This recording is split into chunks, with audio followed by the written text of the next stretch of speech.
Hey everyone, so today what we're going to look at are literary and poetic devices. I think you should know these by the end of grade 6 and 7, and I've got them kind of chunked into two categories. We've got some that are auditory, so they affect how words sound, and down here is like connections and symbolism. They affect what you think of, because maybe they connect to other ideas or words. So let's take a look at these and hopefully it makes sense. I'm going to do a lot of reading through this, and then I'm going to explain kind of as we go, but just sometimes it's nice for someone to read to you. Like, you don't actually have to read your own documents. So you can easily read this on your own, but hey, I'm going to read this to you. So, alliteration. So it is when words all start with the same letter, and typically you're going to find that they start with a consonant. So let's take a look at the example. So it's like the Wicked Witch of the West went her own way. We have the WWW sound going on. I'll give you another couple examples that I'm going to make up. Like, let's say you're talking about dogs and you're going to say the dangerous dog dug down. If you're going to have this d sound, that's alliteration.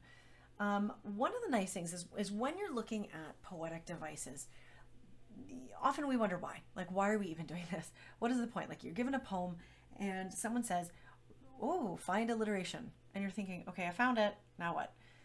Well, the interesting thing is people use alliteration all the time in marketing, and we use it when we're trying to be poetic or maybe stylistic. When you have words that sound similar, people think, oh, that's impressive. And so typically you're going to see alliteration in a way that's either meant to be impressive or meant to be kind of like smooth. One of the interesting things about alliteration is if you're looking at why somebody uses alliteration in a poem, maybe what they're trying to do is, so here when we look at the usage, like when you're in maybe like grade 5 and 6, it's good enough to just be like, oh, I see alliteration and I can make alliteration. But as you get up into the higher grades, you're going to be asked, but what effect does the alliteration have on the reader? Well, if, like, let's say you're hearing a lot of w sounds, like the W is repeated, or you're hearing a lot of like d sounds, like with dog and dangerous and dig, it's going to make you feel a certain mood, or it's going to make you pay attention to those words more. So alliteration can emphasize words. It can also make us feel as though they're harmonious sounds, or they're kind of frictiony tension sort of sounds. And we'll get into that in just a little bit. But alliteration basically makes you notice something, because when things don't have alliteration, you kind of just sort of skip over the word and you don't even really pay attention to it. So using alliteration can really help us to draw attention to something in particular. So that's kind of the purpose of alliteration.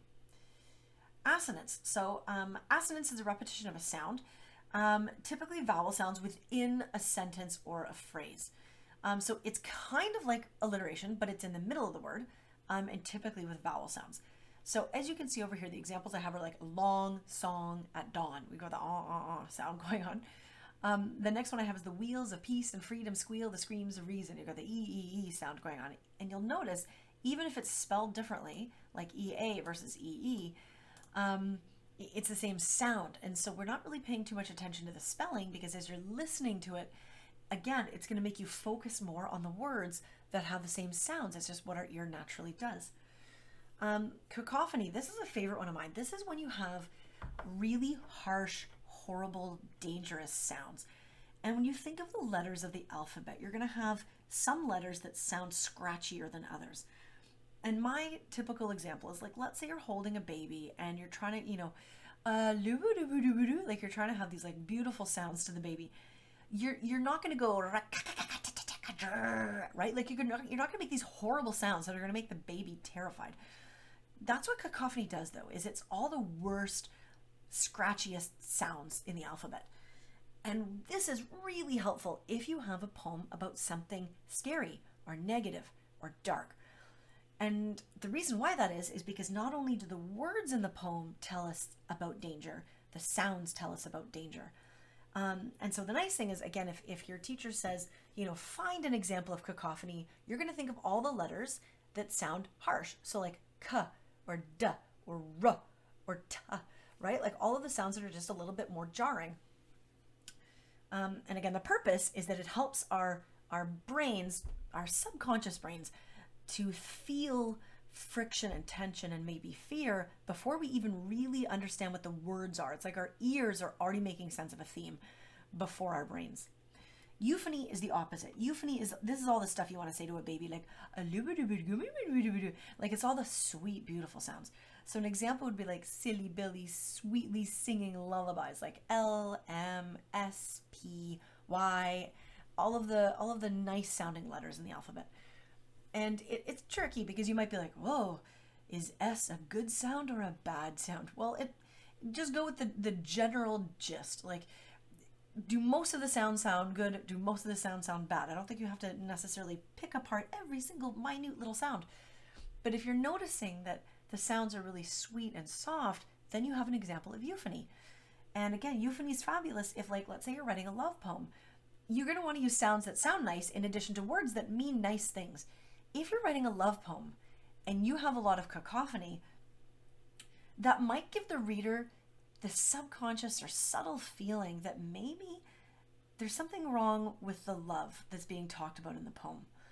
Same with, let's say you're writing a poem about, I don't know, death, and you use euphony, which are really happy sounds. The reader might think, oh, well, they're sad words, but they sound happy. So they might interpret a message that there's peace and calmness in death instead of, fear and rejection of death. So oddly enough, cacophony and euphony are going to be probably two of your favorites as you're learning how to analyze a poem, because they're actually really easy to find. All you have to do is find a couple of letters that sound harsh or a couple of letters that sound lovely, and there you go, there's an example. And you're just simply going to argue that it either contributes to the theme or it adds friction and tension, which then also kind of contributes to the theme as well. So next, consonance is typically the repetition of sounds within a sentence or a phrase, usually found at the end of a word. So in our example over here, we have, he struck a streak of bad luck. We have the k sound going on at the end. Think of it like alliteration. It just is somewhere else in the word. So there you go. Onomatopoeia. This is a tough one. The word is so hard to spell that I think people are really proud to be like, oh, I know what onomatopoeia means. You tend not to see a lot of onomatopoeia in really eloquent poems. You tend to find a lot of onomatopoeia in like buzz, the bee went from flower to flower, like stuff that maybe might feel a little less serious, perhaps. Onomatopoeia is a word that when you say it, it's kind of like you hear the sound as you're saying it, like the word snap. It's hard not to instantly picture a snap and kind of hear a snap as you're saying the word snap. Or the word like puff. It sounds like a puff of smoke. Like if smoke could have a sound, it might be puff. And so the nice thing with onomatopoeia is, let's say you have a poem about something with a lot of action going on and there's like puff and zing and snap, whatever. It might help you to really relate to the plot of the poem, because then you're feeling, it's almost like watching a movie with like 3D goggles on, or being, when sometimes you're in one of those amphitheaters, like watching the galaxy and they've got like water spray, and then you feel like, oh, I feel like this is like a sensory show. That's kind of what onomatopoeia is. It adds extra sensory feelings to the poem. Why would an author use it? Just to make you get more feelings, to make you understand and relate to the idea more. Rhyme. The nice thing with rhyme does a couple things. Number one, it's entertaining. Number two, it makes it easy to remember. When you think about people way back in the day, like travelers that would go city to city and they would recite poems and sing songs, a lot of them rhymed because rhyme makes it easy to remember something. So we've got a couple things rhyme is doing. A third thing rhyme is doing is it makes us pay attention to the words that are rhyming, right? Because you remember them more. And when you remember them more, you think about them more. And so let's say you're even writing a poem, not even reading a poem. Let's say you're writing a poem. If you really want someone to think about a certain word, you're going to want that word to be at the end of the line, and you're going to want that word to rhyme with another word, because then the reader is going to think about it more. So the purpose of rhyme is not just simply because it sounds fun. It's kind of like highlighting the word. It draws our attention to the word. And there's different types of rhymes, different places where the word can rhyme. But anytime you have a word that sounds like another word, typically the end of the word, So here's an example. We were the first that ever burst. You can see the spelling is entirely different.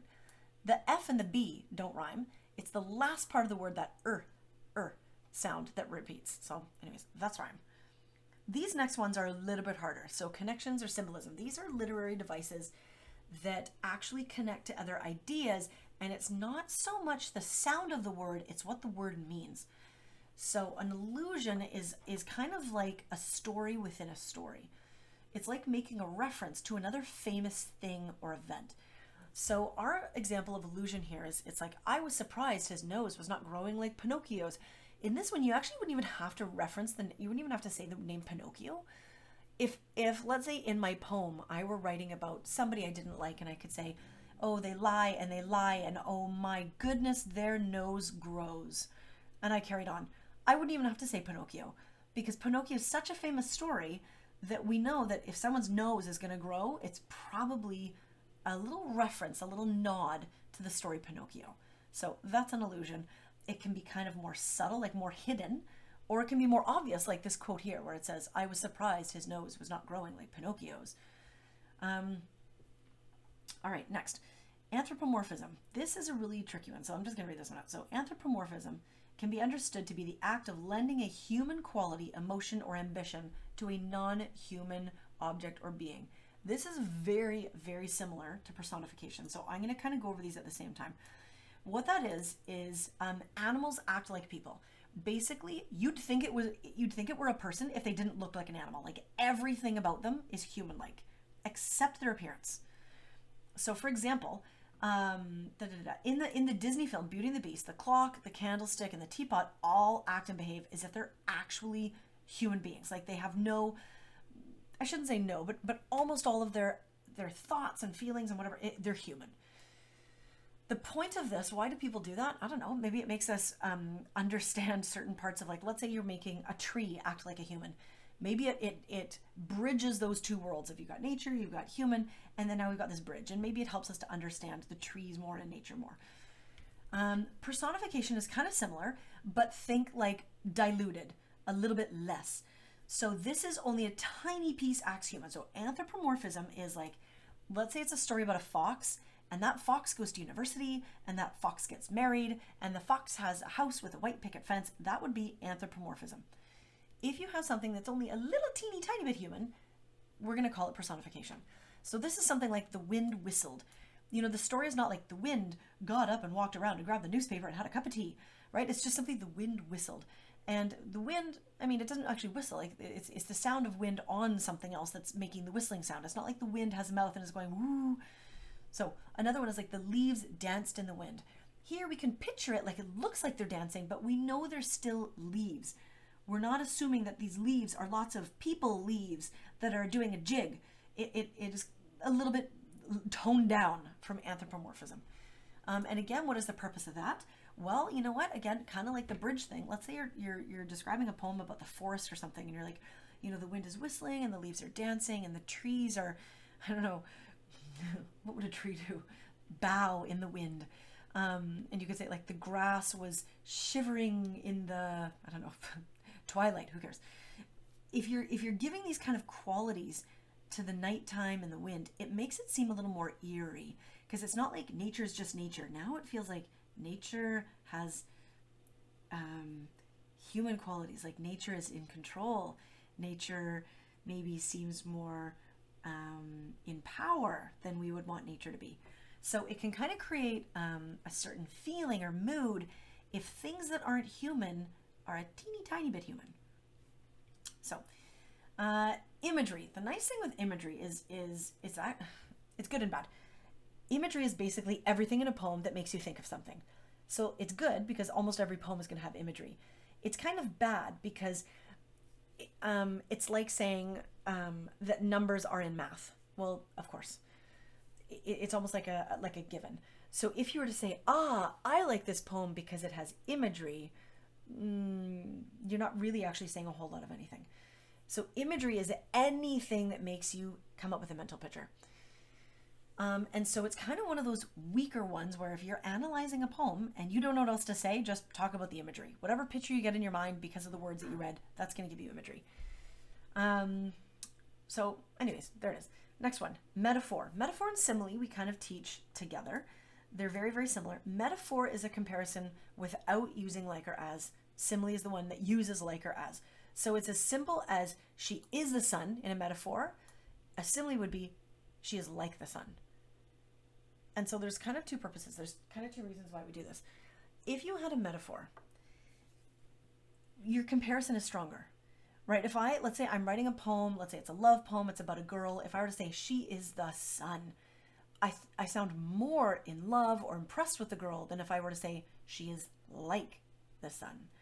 Because if I'm saying she's like the sun, then she's not quite as good as the sun, right? Like there's a little bit of room for either error or difference. So there's times where you want to be very direct, very intentional, very complete with your comparison. So you'd use a metaphor. There's times where maybe you want to have some similarities, so you'd use a simile. So remember, anytime you use the word like or as, it's a simile. Anytime you do not use those words, it's a metaphor. Symbolism. This is kind of a fun one. Kind of the older I get, the more I love symbolism. So for example, let me just tell you, a symbol is somebody mentions something and it stands for something else. So when we look at like weddings in typical Western weddings, you see the bride often wears white, and that's supposed to represent like innocence, purity, whatever. It's not common to see, and now it's changing. It's not common to see women wearing rainbow dresses or camouflage dresses or dresses made of fire on their wedding day, right? Like that's, I mean, fair enough. It's making, I don't know, an appearance. That's awesome. But it's not super, super common, and especially not for the last couple hundred years. It's typically white dresses. And so let's say you're writing a poem about a girl and she's getting married and you said she wore a yellow dress. Well, to me, that would be very symbolic. It would say she doesn't really feel as though maybe she deserves this wedding. Maybe she feels as though maybe she could do better than the person she's marrying. Maybe she feels like she doesn't deserve the person she's marrying. Maybe she's unsure about the person she's wearing. It just seems odd. Why would she be wearing a yellow wedding dress? It doesn't fit with the historical connection that has existed for a long, long time. Another example we have is like wedding rings on your like fourth finger.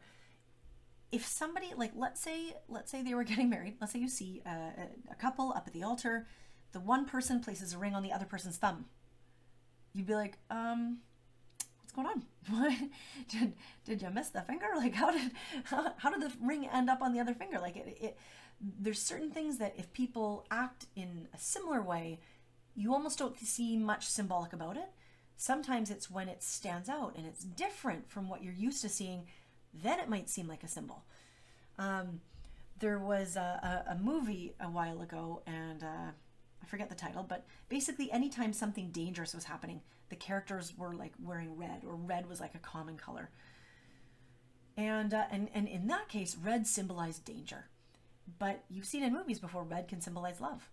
And so sometimes color in poetry means something. Sometimes it doesn't. Sometimes weather means something. So you know how typically in a lot of movies you watch and at a funeral, it's like a rainy day. And the idea is that, you know, it rains because the rain kind of represents sadness. It's the connection with tears and emotional distress.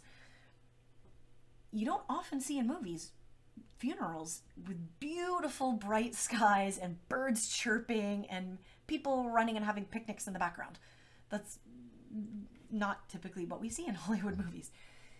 But if you were writing a poem about that and you said, you know, at this funeral, you know, there was a carnival and we were all singing Irish folk tunes, you might think, okay, that's symbolic. That's telling me something more than just what that's saying. That would maybe be saying, okay, this is not actually a funeral, maybe it's a celebration of life. Or maybe whoever has passed away, maybe that was like a different kind of wish that they wanted. They wanted their life celebrated in a different kind of way. And so symbolism is something that is said, but there's often more that you can think of beyond just the mere word.